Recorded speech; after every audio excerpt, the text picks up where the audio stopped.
अगर हम सब लोग, हमारे बच्चे आने वाले टाइम में इस पर रिसर्च करें, बताइए आज सारी टेक्नोलॉजी डिजिटल प्लेटफॉर्म पे है।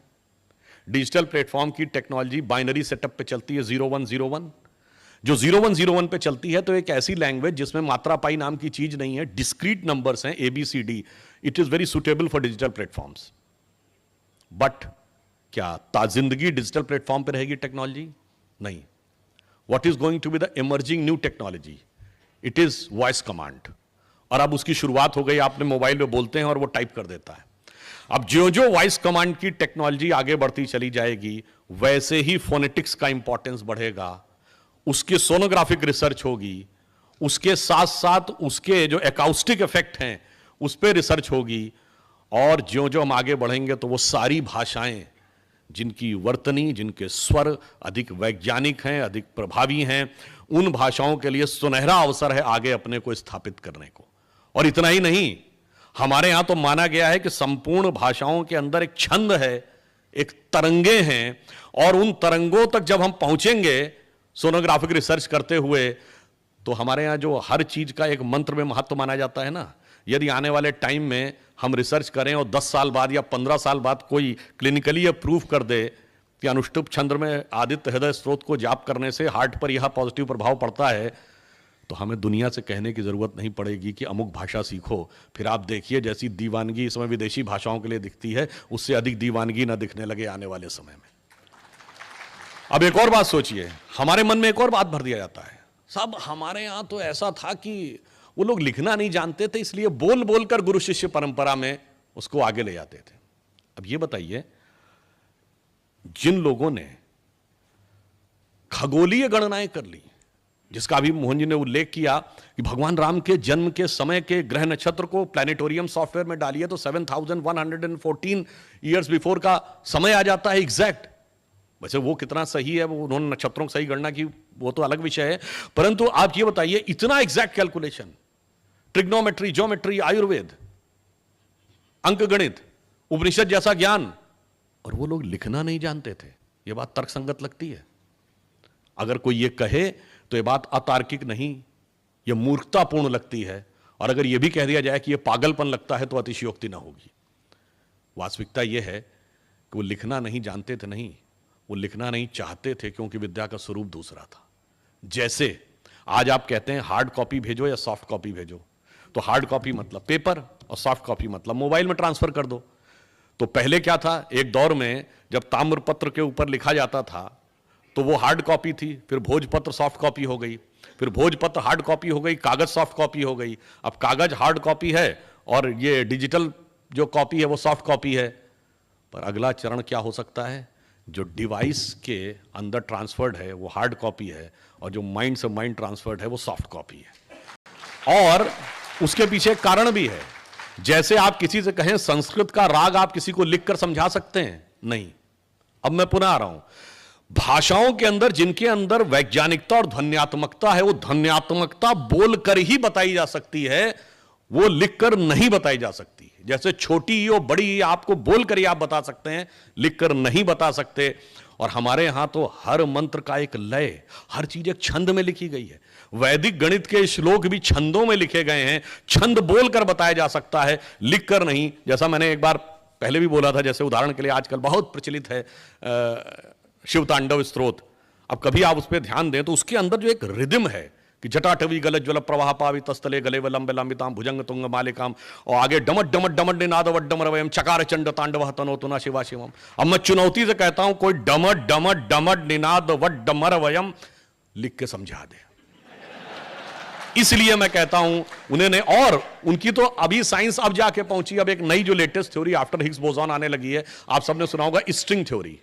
स्ट्रिंग थ्योरी ये कहती है कि सब वेव्स हैं और पार्टिकल क्या है, जहां पर दो वेव्स का सुपर इंपोजिशन होता है वहां पर एक पैकेट ऑफ एनर्जी बन जाता है, वो पार्टिकल की तरह बिहेव करने लगता है। हमारे यहां तो सदा से कहा गया कि संपूर्ण विश्व जो है वो एक लय के कारण अस्तित्व में है। इसीलिए डूम की जो हिंदी या संस्कृत या भारतीय भाषा में क्या कहा गया, प्रलय। लय समाप्त हो गई, प्रलय आ गई।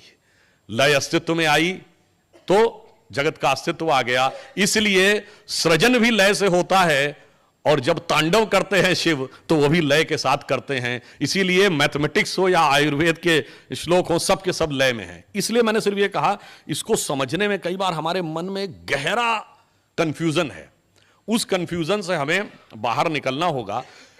जैसा कि अभी उन्होंने कहा कि अंग्रेजों ने इसे गहरा तो जरूर किया, मगर दुख की बात है कि जब हम बाहर आए, मतलब स्वाधीन हुए, तो हमारे तंत्र में स्व नहीं था।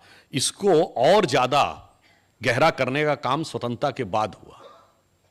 और यह मैं इसलिए भी कहना चाहता हूं कि अगर आप लोग कभी ध्यान दें, अब तो बहुत सारे आर्टिकल्स, बहुत सारे फैक्ट्स डिक्लासिफाइड होकर विदेशों से बाहर आ गए। एक केजीबी का जासूस था जिसका नाम था यूरी बेचमेनेव, जो 70 और 60 के दशक में भारत में पत्रकार बनकर रहता था। 91 में सोवियत संघ के विघटन के बाद वो कनाडा भाग गया, और उसने बाद में वहां जाकर जो इंटरव्यू दिया है वो बहुत महत्वपूर्ण है। उसने कहा कि भारत में जब वो था तो उसे काम दिया गया था कि इंडियन कल्चर को डिस्ट्रॉय करना है, और डिस्ट्रॉय करने का काम चरणबद्ध तरीके से करना है। पहला चरण क्या था कि ऐसी व्यवस्थाओं का, वातावरण का, विचारों का निर्माण करना है कि आपको लगने लगे हमारा समाज, हमारी धर्म, हमारी संस्कृति सब कुछ गलत। उसने उसको नाम दिया स्टेज ऑफ डिमोरलाइजेशन। 15 से 20 साल हमें स्टेज ऑफ डिमोरलाइजेशन देना। और यह भी था, ये 15 से 20 साल क्यों, एक जनरेशन स्कूल से शुरू होकर यूनिवर्सिटी तक पहुंचती है 15 से 20 साल में।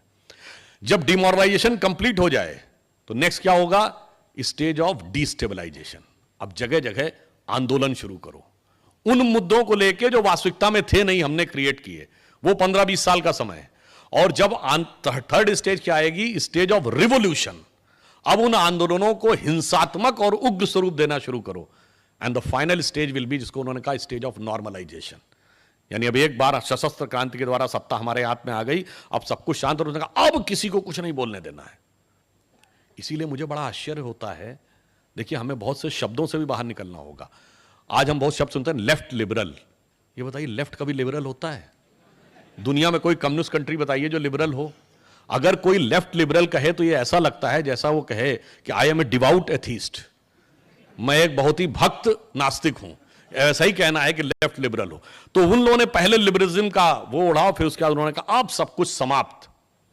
और मगर उसने कहा कि जब मैंने अध्ययन किया तो मैं तो उस संस्कृति का मुरीद हो गया, मेरे मन में तो उसके प्रति श्रद्धा उत्पन्न हो गई, ये कितनी महान संस्कृति है। और उसने कहा मेरे लिए इतनी खतरनाक बात थी कि अगर ये बात उस समय खुल जाती तो मुझे सुनवाई का मौका नहीं दिया जाता, सीधे मुझे समाप्त कर दिया था। पर मैं जो कर सकता था मैंने क्या। अब आगे महत्वपूर्ण बात जो कह रहा है, मैं किसी के प्रति असम्मान नहीं व्यक्त करना चाहता, पर उसने कहा कि हम उस समय बहुत से बुद्धिजीवियों को, विचारकों को यूरोप और रूस के दौरे पर ले जाते थे, और कहा उनको लगता था कि हम बहुत बड़े पत्रकार हैं, बहुत बड़े बुद्धिजीवी हैं, बहुत बड़े प्रोफेसर हैं, बहुत बड़े कलाकार हैं, इस कारण लिए जा रहा। कहा हम उनको ले जाके 20 दिन 25 दिन रह के सिर्फ हमारे लोग ऑब्जर्व करते थे कि कौन सा व्यक्ति हमारे लिए उपयोगी हो सकता है, और फिर आने के बाद हम उसका क्या उपयोग कर सकते थे वो करते थे। उन्होंने वर्ड यूज किया कि they consider themselves as a intellectual stalwart and in our opinion, ये उसके वर्ड हैं, they were the useful idiots. अब आज समस्या क्या है कि बहुत से लोग ऐसे अभी भी उस बुद्धि से ग्रस्त हैं और उस विषय को वो समझ नहीं पा रहे हैं। तो आज की युवा पीढ़ी, देखिए आज कुछ भी कहें, सबसे ज्यादा टेक्नोलॉजी ने मारा है इन लोगों को। पहले व्हाट्सएप नहीं था, ठीक है, मैं नहीं कहता व्हाट्सएप पे बहुत सी चीजें गलत हैं, पर आज इंटरनेट, चाहे व्हाट्सएप हो, फेसबुक हो, उसने आपको यह अधिकार दिया, यदि आपके अंदर सत्य को अन्वेषण करने की इच्छा है तो 80-90% तक आप सच्चाई के नजदीक केवल सर्च करके जा सकते हैं। पहले ये हथियार नहीं था तो वो अपना एक क्षत्रिय राज्य बनाने में सफल हो जाते थे, अब वो ऐसा करने में सफल नहीं होते हैं। उसी प्रकार से वो टेक्नोलॉजी से कैसे मार खाए। आप याद करिए, जब राम जन्मभूमि का विषय चल रहा था तो पहले क्या स्टैंड लिया कि ये खाली जमीन पे बनी थी। अब उन्हें क्या पता था कि भविष्य में रडार मैपिंग की टेक्नोलॉजी आ जाएगी। अटल जी की सरकार के समय रडार मैपिंग टेक्नोलॉजी आ गई। भाई यही तो कहा था ना कोर्ट ने, खुदाई नहीं कर सकते। हमने रडार मैपिंग की, रडार मैपिंग में नीचे दिख जाता है कि समतल जमीन है कि स्ट्रक्चर है। अब स्ट्रक्चर दिख गया तो हाई कोर्ट के सामने रखा गया। अब उन्होंने अपना स्टैंड चेंज कर लिया। स्ट्रक्चर दिख गया तो उन्होंने खाली जमीन नहीं, ईदगाह पे बना था, कोई बात नहीं। अब जब कोर्ट ने परमिशन दिया कि स्ट्रक्चर दिख रहा है तो खुदाई कर दीजिए। अब खुदाई में जब खंबे निकलने लगे तो फिर उन्होंने स्टैंड चेंज किया कि नहीं ये तो जैन मंदिर था। तो ये सुप्रीम कोर्ट की बात नहीं कर रहा हूं, जब हाई कोर्ट में ये मुकदमा चल रहा था, Lucknow bench of Allahabad high court, तो कोर्ट ने पूछा कि भाई आपका स्टैंड क्या है, आप बार बार बदल क्यों रहे हैं कि खाली जमीन पे था, ईदगाह पे था। अब जब उसमें वारा वगैरह सब निकल आए, अब वो कहते हैं नहीं साहब ये तो खंबे लाके रख दिए गए। मतलब 72 बड़े बड़े खंबे लाके कहीं से रख दिए गए, जबकि इसकी पूरी वीडियोग्राफी हो रही थी। और उसमें बस एक उदाहरण भी दे देता हूं कि कोर्ट ने उनसे यह भी कहा, देखिए जो लोग कहते हैं ना प्रमाण के आधार पे, एकदम हम तो हर चीज का प्रमाण देने को तैयार है। देखिए प्रमाण के आधार पे तय होना था, तो कोर्ट ने उनसे पूछा कि आप अपने अपने पक्ष में इतिहासकार ला सकते हैं जो प्रमाण दें। हमारे पक्ष में जो इतिहासकार थे उसमें एसपी ग्रोवर साहब, गुप्ता जी, डॉक्टर देवेंद्र स्वरूप, डॉक्टर हर्ष नारायण थे, जिसमें डॉक्टर देवेंद्र स्वरूप और डॉक्टर हर्ष नारायण से बचपन में मुझे मिलने का भी अवसर मिला। और उधर से आप समझ सकते हैं वही सूरज भान, रोमिला थापर, डीएन झा, आरएस शर्मा वगैरह वगैरह जेएनयू ब्रांड थे। और वो अपने खुद नहीं आते थे, अपने प्रतिनिधियों के द्वारा जाते थे। अब देखिए वहां पर तो प्रचार नहीं चल सकता, तो कोर्ट ने कहा ये बताइए आप इतिहास में एंशिएंट हिस्ट्री आपका विषय है, तो उसमें से ज्यादातर लोगों ने लिख के दिखा एंशिएंट हिस्ट्री हमारा विषय नहीं। ठीक, अब इतिहास में दो विषय होते हैं, कल्चर यानी जो आपने पढ़ा, और आर्कियोलॉजी यानी खुदाई। तो ये विषय खुदाई संबंधित था, तो पूछा गया कि आर्कियोलॉजी आपका विषय, उन्होंने लिख के दिया कि आर्कियोलॉजी हमारा विषय नहीं है। अब आइए, तो दस्तावेजों का परीक्षण होगा, तो दस्तावेज दो ही भाषाओं में थे, संस्कृत या फारसी। तो उनसे पूछा गया कि आपको संस्कृत और फारसी आती है, तो आश्चर्य की बात है सबने लिख के भेजा कि साहब फारसी छोड़िए हमें संस्कृत भी नहीं आती है। जबकि हमारी तरफ के जो विद्वान थे उन्हें दोनों आती थी। मैं डॉक्टर हर्ष नारायण से पर्सनली मिला हूं, जितने बड़े संस्कृत के विद्वान थे उतने बड़े फारसी के विद्वान थे कि जब बाबरी मस्जिद एक्शन कमेटी वाले लोग कोई फारसी का दस्तावेज देते थे और उसे ट्रांसलेट करते थे, तो वो वेरीफाई करने के लिए उनके पास जाता था कि भाई ट्रांसलेशन सही है या नहीं, हमें क्या पता क्या है। मगर उनकी महानता देखिए, यानी वो न लिखाई जानते थे न खुदाई जानते थे, और दावा ये कि सारी खुदाई जानते थे। मगर कोर्ट में वो मामला चारों खाने चित्त हो गया। और मैं ज्यादा समय न लेते हुए अंत में ये कहना चाहूंगा कि जो पूरा क्रम है, जैसे आज हम स्वतंत्रता के अमृत महोत्सव में आ गए, तो पहले विष निकालना होगा, तब अमृत का साक्षात्कार होगा। और विष निकालने के लिए हमारे अंदर एक कॉन्फिडेंस भी आना होगा। हम आज दुनिया के यंगेस्ट देश हैं, यह सत्य है, पर यह पूर्ण सत्य नहीं है। पूर्ण सत्य है कि हम यंगेस्ट देश और मोस्ट एंशिएंट सिविलाइजेशन है, ओल्डेस्ट सिविलाइजेशन है। इसलिए हमारे पास ज्ञान का निरंतर सनातन स्रोत है और एक नया भविष्य की संभावना है।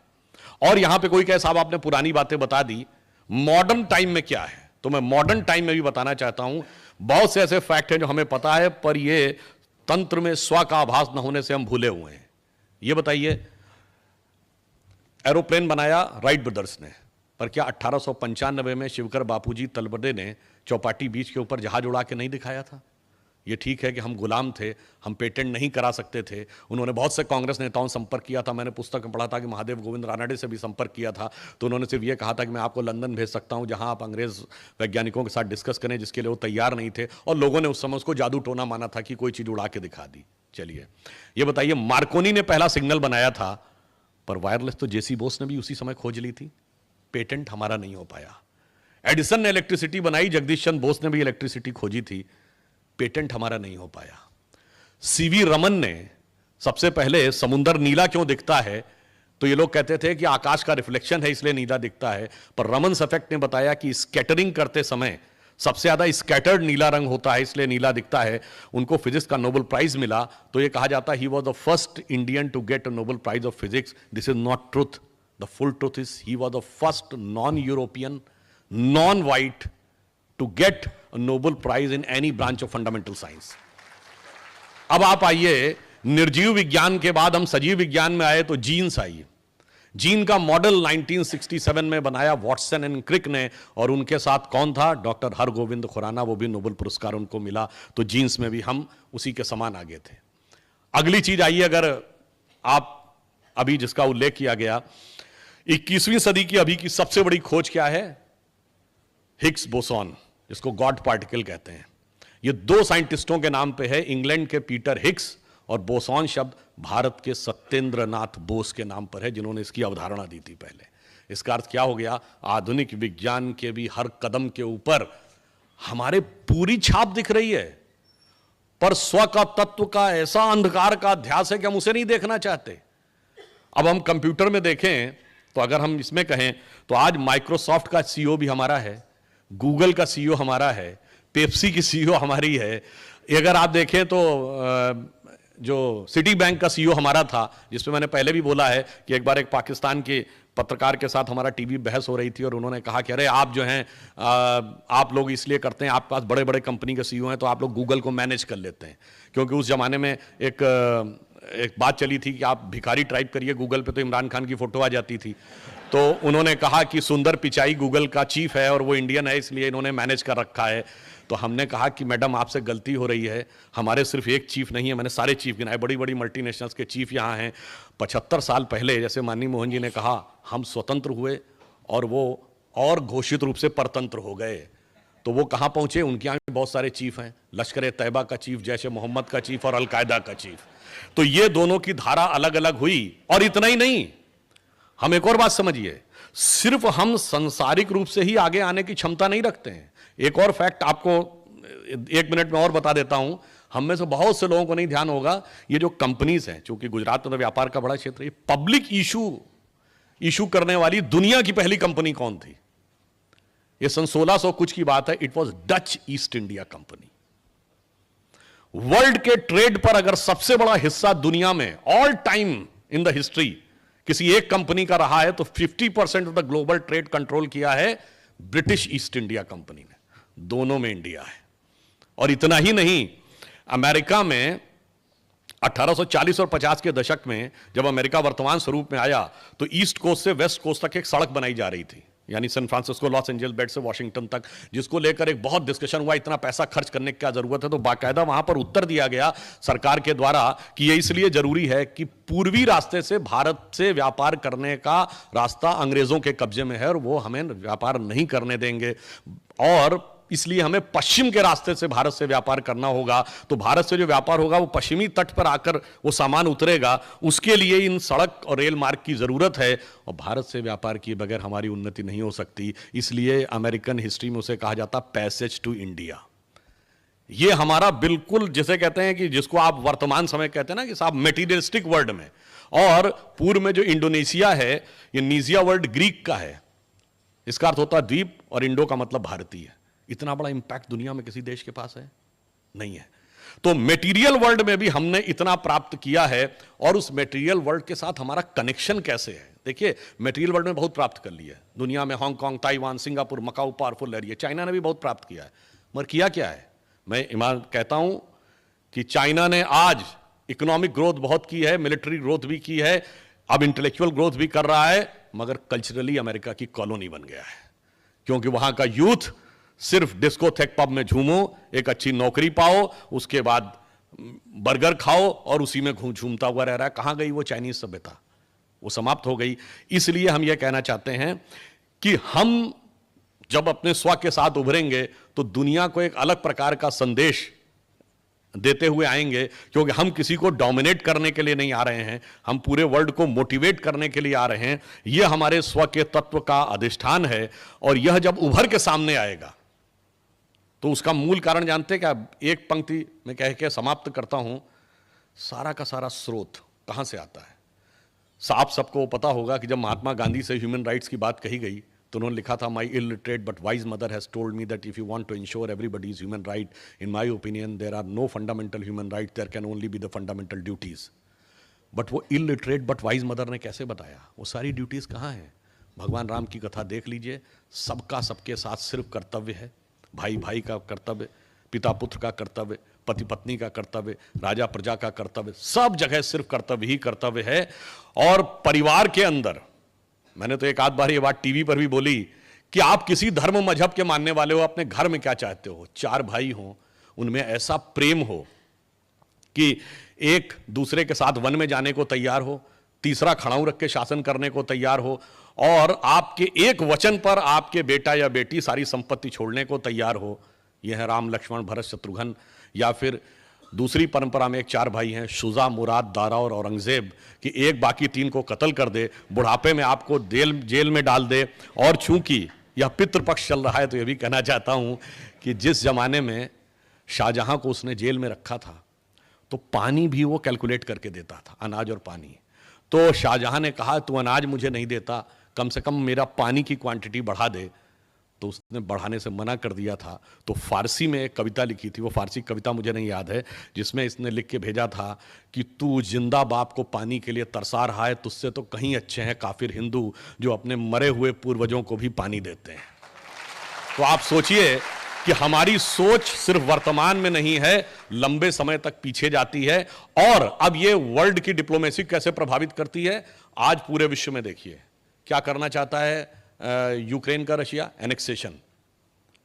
दूसरा है सबजुगेशन। तीसरा है डोमिनेशन। यानी या तो मिला लो अपने में, या परोक्ष रूप से उस पर शासन करो, या उसको किसी ट्रीटी का हिस्सा बनाकर उसका शोषण करो। ये तीन चीजें हैं। पर ये बताइए, भगवान राम ने जब लंका जीता था तो क्या एनेक्सेशन किया था? नहीं। उन्होंने क्या उसका सबजुगेशन किया, अपना कोई डिप्टी अपॉइंट किया? नहीं। या कोई डोमिनेशन किया, कोई कॉन्ट्रैक्ट साइन कराया? नहीं। धर्म का प्रचार करो, अपने धर्म की स्थापना करो, बस। जो भगवान कृष्ण ने गीता में कहा, स्वधर्मे निधनम श्रेयो पर धर्मो भयावह। तो पूरे वर्ल्ड में क्लैश ऑफ सिविलाइजेशन में हम ही जवाब देंगे कि परिवार के अंदर भाई बहन के बीच की सौहार्द से लेकर विश्व में राष्ट्रों के बीच का सौहार्द सिर्फ हम ही दे सकते हैं। और जिस संस्कृति को आप ये कहकर लांछित करते हैं, उसके अंदर वो सारी चीजें हैं। मगर ये भी कभी कभी एक बिंदु और कह दूं, हमारे अंदर बहुत शक्ति है, पर हनुमान जी की तरह हम अपनी शक्ति भूले हुए हैं। और कुछ कालनेमी ऐसे हैं जो ये चाहते हैं कि शक्ति याद नहीं आनी चाहिए, पर अब धीरे धीरे शक्ति याद आने लगी है। तो हमारी शक्ति क्या थी कि हमने समुंदर के ऊपर सेतु बनाया था, आकाश से गंगा उतारी थी, सोने की लंका थी, मड़ियों का महल था। ये सब हमारे लिए तुच्छ था क्योंकि हम अंदर की यात्रा करते थे। यह शक्ति को मैं अटल जी की एक बड़ी प्रसिद्ध कविता, देखिए, मैं कहूंगा कि मोदी जी ने यह कहा है ना कि अमृत काल में हमें भारत को भवितव्य तक पहुंचाना। भवितव्य कैसे पहुंचेगा? तीन चीजें हैं, शक्ति भी, विद्या भी और करुणा भी। जो करुणा का तत्व जिसका मोहन जी ने कहा। शक्ति क्या है? उनकी प्रसिद्ध कविता हिंदू तन मन हिंदू जीवन, रग रग हिंदू मेरा परिचय, आपको याद होगी। तो पहले तो आवश्यकता पड़ने पे क्या है कि मैं शंकर का वह क्रोधानल कर सकता जगती छार छार में, डमरू की प्रलंकर ध्वनि नचता जिसमें भीषण संहार, रणचंडी की अतृप्त प्यास में, दुर्गा का उन्मत्त हास में, यम की प्रलंकर पुकार, जलते मरघट का धुआंधार, फिर अंतरतम की ज्वाला से जगती में आग लगा दूं मैं, यदि धधक उठे विप्लव लेकर जलथल अंबर जड़ चेतन तो कैसा विस्मय, हिंदू तन मन हिंदू जीवन, रग रग हिंदू मेरा परिचय। शक्ति तो हमारी यह है कि संपूर्ण विश्व का संहार कर सकते हैं, पर मैं विश्व को देना क्या चाहता हूं? मैं अखिल विश्व का गुरु महान, देता विद्या का अमर दान, मैंने दिखलाया मुक्ति मार्ग, मैंने सिखलाया ब्रह्म ज्ञान, मेरे वेदों का ज्ञान अमर, मेरे वेदों की ज्योति प्रखर, मानव के मन का अंधकार क्या कभी सामने सका ठहर, मेरे स्वर नभ में गहर गहर, सागर के जल में छहर छहर, इस कोने से उस कोने तक कर सकते जगती सौरभ में, हिंदू तन मन हिंदू जीवन, रग रग हिंदू मेरा परिचय। विजयदशमी के दिन आपने 4 वर्ष पूर्व एक बार इसका उल्लेख किया था कि मैंने छाती का रक्त पिला पाले विदेश के। खैर, मैं अंत में कहता हूं, हम वर्ल्ड को राइज करेंगे तो किस लिए? होकर स्वतंत्र मैंने कब चाहा मैं कर लूं जग को गुलाम, मैंने तो सदा सिखाया है करना अपने मन को गुलाम। गोपाल राम के नामों पर कब मैंने अत्याचार किया, कब दुनिया को हिंदू करने घर घर में नरसंहार किया, कोई बतलाए काबुल में जाकर कितनी मस्जिद तोड़ी, भूभाग नहीं शत शत मानव के हृदय जीतने का निश्चय, हिंदू तन मन हिंदू जीवन, रग रग हिंदू मेरा परिचय। मोदी जी की जन्मभूमि की धरती पर हैं और मैं कर्म भूमि से आया हुआ हूं, उत्तर प्रदेश से। परंतु अधिक सुखद अनुभूति क्यों होती है? हिंदी में पहला जो खड़ी बोली हिंदी का ग्रंथ लिखा गया वो स्वामी दयानंद सरस्वती जी के द्वारा लिखा गया सत्यार्थ प्रकाश माना जाता है, जो इसी गुजरात की धरती से थे। हिंदी भारत की भाषा होनी चाहिए, यह विचार प्रतिपादित करने वाले महात्मा गांधी इसी धरती के थे। लोकमान्य तिलक महाराष्ट्र से थे, कन्हैयालाल माणिकलाल मुंशी जी भी गुजरात से थे, श्यामा प्रसाद मुखर्जी जी बंगाल से थे, गोपाल स्वामी अयंगर जी तमिलनाडु से थे, और विरोध करने वाले एक पंडित जी